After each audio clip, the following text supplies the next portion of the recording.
She sat by the window in her little princess dress, holding a slice of cake no one came to eat.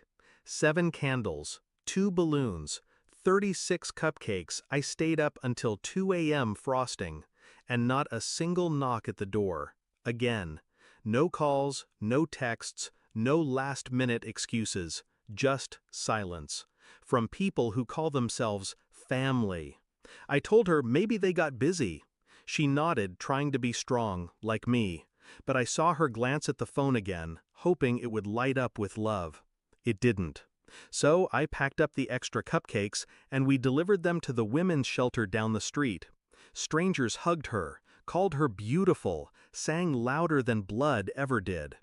4 days later, I was at work when my phone buzzed.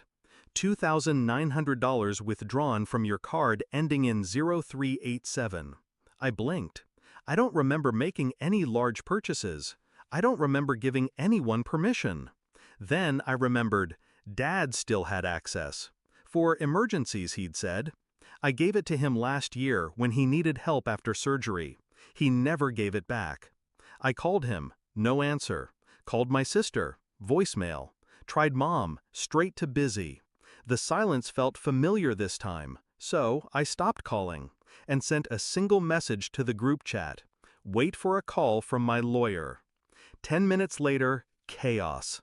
My sister's voice messages came first, unhinged and shrill. Are you serious right now? It was for Dad's generator. He didn't know the account was still connected. Another one. You're going to threaten legal action over family? Then my dad chimed in, calm, condescending. You're overreacting. It's not that serious. You make enough. And there it was, that tone, that assumption, that belief that my boundaries were optional, that I existed to fund their choices and absorb their absences. This wasn't just theft, it was confirmation. I didn't scream, didn't reply. I called my lawyer. Here's what they didn't know. 2 months ago, I started preparing.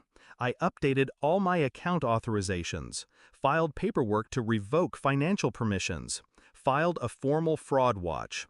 I'd seen this pattern coming, the silence, the entitlement, the cycle. So I opened a new account, moved the funds, left the old one empty, except for one last payment card, the one Dad just drained. I let them think they got away with it for 48 hours. I let them argue in circles while I documented everything. Screenshots, statements, audio files. Then I sent the file to the bank's fraud division. The freeze happened within hours. They called again. This time, my dad was yelling. You reported me to the effing bank? They froze my account. No, I said. You did that. I just forwarded the receipts. He tried to guilt trip me. Said, Mom's stressed. Said, I'm ruining the family. I asked him, where were you on her birthday? Silence. Exactly, I said. If this is how you act when I say nothing, imagine what happens when I speak. They wanted an apology. I gave them a summary. December 5th, you used my card for restaurant bills. February 18th, jewelry. April 2nd, spa charges in Mom's name. Total, $9,432. All traced, all unauthorized. I pressed send. The group chat went dead for an hour. Then my sister sent one final message. We didn't think you'd actually do something. That was the problem. They thought I never would, because I never had, because I let it slide. For years, forgave the missed birthdays, overlooked the snide comments, swallowed the shame of being the daughter they only called when something needed fixing or funding. But the day my daughter sat alone asking if she did something wrong, that was the last time I stayed quiet. The legal proceedings were quick. I had evidence. They had excuses. The bank reversed every charge. Their accounts were flagged for investigation. I didn't press criminal charges. Not yet.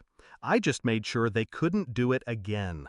Weeks later, my mom sent a letter, handwritten, not to apologize, but to say she missed me. She ended it with, family should forgive. I didn't write back, because family should also show up. This year, we celebrated my daughter's birthday at the aquarium. She fed penguins, held a jellyfish, laughed so hard she snorted slushy out of her nose. She didn't ask about Nana, or Grandpa, or Auntie. She was surrounded by people who chose to be there. And I watched her run through the coral tunnel, light dancing on her face, and I whispered to myself, "You didn't lose a family, you removed a burden." They taught me that silence could be currency, so I gave them a transaction they'll never forget.